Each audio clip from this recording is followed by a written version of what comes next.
मुझे ये बताइए, पीएफआई पर मोदी सरकार प्रतिबंध लगाए, कार्रवाई करे, कांग्रेस ने कब मना किया? दिक्कत ये हो गई, कांग्रेस के बड़े नेता, उनके पास खुद के किए हुए काम नहीं है। देश को कुछ दिया नहीं, जनता को कुछ दिया नहीं, गरीब को कुछ दिया नहीं, नौजवान को रोजगार दिया नहीं, एक भी वादा पूरा नहीं किया। अब और नहीं पेट्रोल डीजल की मार, अब की बार मोदी सरकार पेट्रोल डीजल की मार बढ़ा दी। तो आप 15 लाख अच्छे दिन देते नहीं हो, नोटबंदी के बाद कोई सुधार होता नहीं है।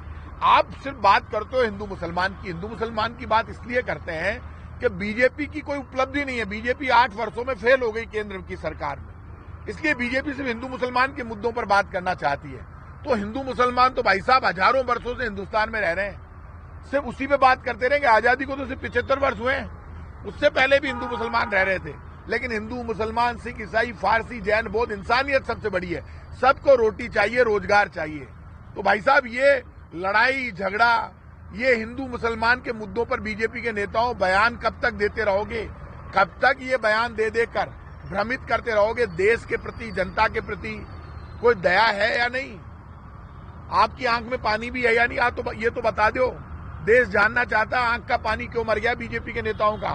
भूख दिखाई नहीं देती, गरीबी दिखाई नहीं देती, दर्द दिखाई नहीं देता, भ्रष्टाचार दिखाई नहीं देता, एक भी वादा पूरा नहीं करते हो। अब चाहते क्या हो देश से? ये पीएफआई वीएफआई, हमें क्या लेना देना कांग्रेस को इन सब चीजों से? कांग्रेस अपोजिशन में है। राहुल गांधी ने मुद्दे उठाए हैं, ज्वाइंट पार्लियामेंट्री कमेटी की मांग की लोकसभा में, और ये कहा कि अडानी ने इतना बड़ा घोटाला कर दिया, आप ज्वाइंट पार्लियामेंट्री कमेटी बना दो। यहाँ पे इनके उपनेता प्रतिपक्ष ने विधानसभा में इतना बड़ा चार्ज लगाया, इतना बड़ा बयान दे दिया कि अडानी को राजस्थान की सरकार ने जमीनें दे दी। इन्वेस्टमेंट पॉलिसी में यदि राजस्थान की सरकार ने अडानी को जमीनें दी है, तो लोकसभा में देश के नेता, कांग्रेस के नेता राहुल गांधी ने डिमांड की है, कांग्रेस ने डिमांड की है कि एलआईसी का और बैंकों का पैसा, केंद्र सरकार का खजाना अडानी को दे दिया केंद्र की मोदी सरकार ने। तो आप इस सारे मामले की जांच ज्वाइंट पार्लियामेंट्री कमेटी से कराएं।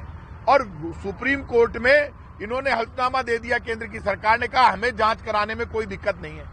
तो आप लोकसभा में तो मना कर रहे हो, लोकसभा में तो आप जांच कमेटी जेपीसी बनाने को तैयार नहीं हुए, सुप्रीम कोर्ट में आप हल्फनामा दे रहे हो।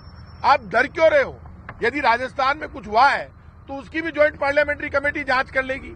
और जब ज्वाइंट पार्लियामेंट्री कमेटी बनेगी अडानी घोटाले पर, तो उसमें तो कांग्रेस बीजेपी के सबके एमपीज होंगे। तो आप डरिए मत, बीजेपी के लोगों, घबराइए मत। और आप सुप्रीम कोर्ट में जाकर कह रहे हो, आज अखबारों में छपा है कि केंद्र सरकार के एडवोकेट ने सुप्रीम कोर्ट में कहा कि यदि अडानी मामले में कोई कमेटी फॉर्म करनी पड़ी तो हम जांच कराने को तैयार है। तो फिर आप लोकसभा में क्यों मना कर रहे थे?